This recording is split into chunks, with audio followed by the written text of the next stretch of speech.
چھوڑ دو، کہے اس کو چھوڑ دو، پھر اس کو چھوڑ دیا جائے تو تقریباً 5 سے 6 منٹ لگ جائیں گے.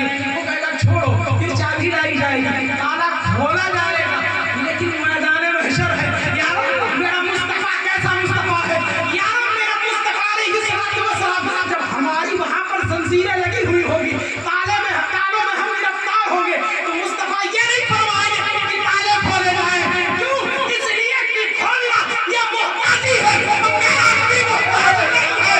پھر ہوگا کیا وہاں پر؟ اللہ فرماتے ہیں کہ ٹوٹ جائیں گے سبھی آسیوں کے قید، ٹوٹ جائیں گے سبھی آسیوں کے قید. حشر میں کھل جائے گی طاقت رسول اللہ کی، حشر میں کھل جائے گی طاقت رسول اللہ کی. جب حشر میں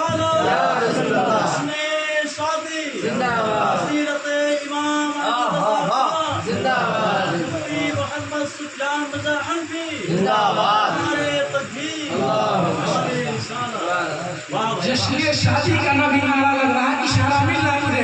حضرات محترم، وہاں پر ہم اور آپ سب جھگڑے ہوں گے، سب کا ہی عالم ہوگا، لیکن پھر جیسے مصطفیٰ آئیں گے تو اب یہ نہیں فرمائیں گے کہ کھولا جائے.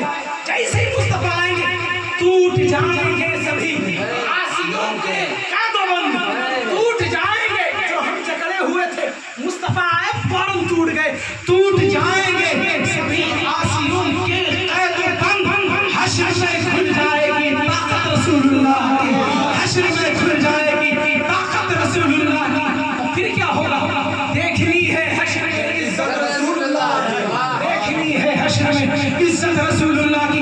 کیوں؟ اس لیے کہ میدان محشر جو قائم ہوگا نا، وہ مصطفیٰ علیہ الصلوۃ والسلام کی عظمت کے اظہار کے لیے ہوگا. مصطفیٰ علیہ الصلوۃ والسلام کی عظمت وہاں پر اجاگر کی جائے گی. حضرات محترم، اور ایک شعر میں نے پڑھا تھا، وہ اس کی بھی توضیح کرتا چلوں. خرمن عصیاں پر اب بجلی گراتی جائے. خرمن کسے کہتے ہیں؟ خرمن کسے کہتے ہیں؟ آپ کو پتا ہے، آپ بڑا کسان ہیں. جب کھیت ہوتا ہے، کھیت کسے کہتے ہیں؟ کھیت کہتے ہیں جب اس میں فصل تیار نہ ہو. فصل نہ ہو تو اسے کھیت کہتے ہیں، اور جب فصل تیار ہو جائے تو اسے خرمن کے نام سے جانا جاتا ہے. خرمن فصل بالکل تیار ہے، اعلیٰ حضرت فرماتے ہیں اب ایسی تو نہیں ہے، ہمارے گناہوں کی فصل تیار تھی، ہم اتنے بڑے گناہگار تھے کہ ہماری فصل بالکل تیار، اب ہمیں یہ کہا جانے والا تھا کہ اسے جہنم میں لے جایا جائے، لیکن ادھر مصطفیٰ آ جائیں گے. اب مصطفیٰ آئیں گے، ہمارے گناہ جو کہ فصل کے مالک ہو چکے تھے، اب مصطفیٰ سب پر بجلی گرا دیں گے. اب مصطفیٰ سب پر بجلی گرا دیں گے. اور جب مصطفیٰ بجلی گرا دیں گے نا، تو اب وہاں پر اعلیٰ حضرت تو اب تک یہ فرما رہے تھے کہ حسرتو آؤ جاؤ، حسرتو اس طریقے سے الفاظ اعلیٰ حضرت فرما رہے تھے. لیکن اب جب بجلی گر جائے گی نا ہمارے خرمن پر، تو اعلیٰ حضرت فرماتے ہیں پائے کوبا پل سے گزرے تیری آواز پر. پائے کوبا کسے کہتے ہیں؟ پل صراط ہوگا، پل صراط پر سب کو گزرنا ہے، آپ کو بھی گزرنا ہے. سبحان اللہ بولو، یہ نیکی بھی وہیں پر ہے. سبحان اللہ. پل صراط سے گزرنا ہے، کتنا باریک ہوگا وہ آپ نے سن لیا ہے، مجھے تفصیل میں نہیں جانا ہے. اور پائے کوبا پل سے گزریں گے تیری آواز پر. نفسی کا عالم ہوگا، کوئی گزرنا نہیں چاہ رہا ہوگا، لیکن اعلیٰ حضرت ابھی آپ تو جو ہے ڈر رہے تھے، ابھی آپ کا تو خوف لاحق ہو رہا تھا، لیکن اب ہمت کہاں سے آ گئی؟ اب یہ اتنی طاقت کہاں سے آ گئی؟ اب تم پل سے بھی گزرو گے تو پاؤں مار کر کے گزرو گے. اعلیٰ حضرت فرماتے ہیں کہ پائے کوبا پل سے گزریں گے تیری آواز پر. رب سلم کی صدا فجر پر آتے جائیں گے، رب سلم کی صدا پر فجر لاتے جائیں گے. اعلیٰ حضرت رضی اللہ تعالیٰ عنہ نے کمال ہی کر دیا. اشعار بہت ہیں لیکن مجھے تقریر بھی موڑنی ہے. حضرات محترم، اعلیٰ حضرت رضی اللہ تعالیٰ عنہ کو سمجھنا کوئی آسان تھوڑی نہیں. اعلیٰ حضرت کو سمجھنے کے لیے ذہن بھی آیا ہونا چاہیے. درود شریف پڑھیں آپ حضرات. اللہم صلی اللہ علیہ وسلم نحن عباد محمد صلی اللہ علیہ وسلم صلاۃ و سلام علیک یا رسول اللہ صلی اللہ علیہ وآلہ وبارک وسلم. یہ سرکار کا در ہے در شاہ علی، یہ سرکار کا در ہے در شاہ علی، جو مانگ لیا اور بھی عثمان، جو لوگ کہتے ہیں کرم ہے ان کا محدود، جو لوگ کہتے ہیں کرم ہے ان کا محدود، ان کی باتوں پہ نہ جا اور بھی عثمان، ان کی باتوں پہ نہ جا اور بھی عثمان۔ بریلی کا امام فرماتا ہے کون دیتا ہے دینے کو منہ چاہیے، کون دیتا ہے دینے کو منہ چاہیے، دینے والا ہے سچا ہمارا نبی، یارو ہمارا آپ کا نبی جناب محمد رسول اللہ صلی اللہ علیہ وسلم نے ارشاد فرمایا ہے النکاح من سنتی، نکاح میری سنت ہے، اور جو میری سنت سے اعراض کرے گا وہ گویا کہ میرے طریقے سے نہیں ہے۔ اور آپ ایمان کے ساتھ بتاؤ جو مصطفیٰ کے طریقے پر نہ ہو تو کیا وہ دنیا میں کامیاب ہو سکتا ہے؟ نہ وہ دنیا میں بھی نہیں کامیاب ہوگا اور آخرت میں بھی کامیاب نہیں ہو سکتا ہے۔ یارو مصطفیٰ کریم علیہ الصلوۃ والسلام نے ارشاد فرمایا، مصطفیٰ فرماتے ہیں اطلبوا الرزق بالنکاح، رزق کو تلاش کرو نکاح کے ذریعہ سے۔ یار یہ بات سمجھ میں نہیں آتی ہے، لوگ کہا کرتے ہیں کہ جب ہم پیروں پر کھڑے ہو جائیں گے تب نکاح کریں گے، لیکن مصطفیٰ تو یہ فرما رہے ہیں کہ تمہیں رزق کا، اگر تم رزق چاہتے ہو، اگر تم رزق کو طلب کرنا چاہتے ہو تو نکاح کر لو۔ آقا بات سمجھ میں نہیں آئی، اگر ہم نکاح کر لیں گے اب تو ایک کا خرچہ تھا اب تو دو لوگوں کا ہو گیا، تو سنو محمد اسی سے بیان فرمایا ہے کہ اس حدیث کا مطلب یہ ہے کہ جو عورت نکاح کر کے اپنے گھر لے کر کے آنا چاہ رہے ہو وہ ایسے نہیں آئے گی بلکہ وہ رحمت بن کے تمہارے گھر آئے گا۔ محمد اسی سے بیان فرمایا ہے کہ اس حدیث کا مطلب یہ ہے کہ جب تم نے نکاح کر لیا ہے اللہ رب العزت تمہارے رزق میں اتنی برکتیں عطا فرما دے گا، وہی رزق جو ایک کے لیے کافی ہوا کرتا تھا اب دو دو کے لیے بھی کافی ہو جائے گا، دو کے لیے بھی کافی ہو جائے گا۔ یہ نکاح کا فائدہ ہے یارو، اور نکاح کا فائدہ اور بھی ہے۔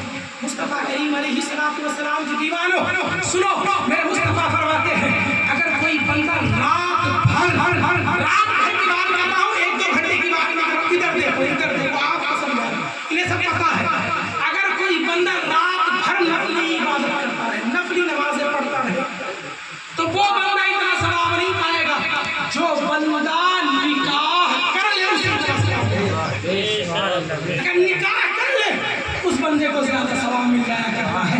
یار اور سنو، میرے مصطفیٰ علیہ الصلوۃ والسلام ارشاد فرماتے ہیں کہ اگر تم ایمان کامل کرنا چاہ رہے ہو تو نکاح کر لو۔ اللہ اکبر، میرے مصطفیٰ علیہ الصلوۃ والسلام جب نکاح پڑھایا کرتے تھے تو آپ کا ایک طرز عمل تھا، جب بھی نکاح پڑھاتے تو آپ جو ہے یہ آیت پڑھا کرتے تھے جو کہ خطبہ میں موجود ہے، واتقوا اللہ، اللہ سے ڈرو، اللہ سے ڈرو۔ اب جانتے ہو صحابہ نے پوچھا تھا اے اللہ کے رسول صلی اللہ علیہ وسلم آپ یہ آیت کیوں پڑھا کرتے ہیں؟ تو میرے مصطفیٰ نے ارشاد فرمایا تھا کہا صحابیوں سنو، یہ خوشی کا موقع ہے، یہ خوشی کا ماحول ہے، کہیں ایسا نہ ہو کہ انسان خوشی میں پاگل ہو کر کے پھر رب کو بھول جائے، پھر رب کی نافرمانیاں کرنے لگے۔ اس لیے میں خطبہ میں بھی رب کو یاد دلا دیا کرتا ہوں، میں رب کی یاد تازہ کرا دیا کرتا ہوں تاکہ لوگ یاد رکھیں کہ مجھے رب سے بھی ڈرنا ہے اور خوشی کے موقع پر رب کی نافرمانیاں نہ کرے، گناہوں سے بچ جائے۔ یارو اس لیے اللہ کے نبی واتقوا اللہ والی آیت پڑھا کرتے تھے۔ حضرات محترم، میں آپ کو بتاؤں میرے مصطفیٰ علیہ الصلوۃ والسلام نے ارشاد فرمایا ہے کہ جب پیغام تکبیر، رسالت،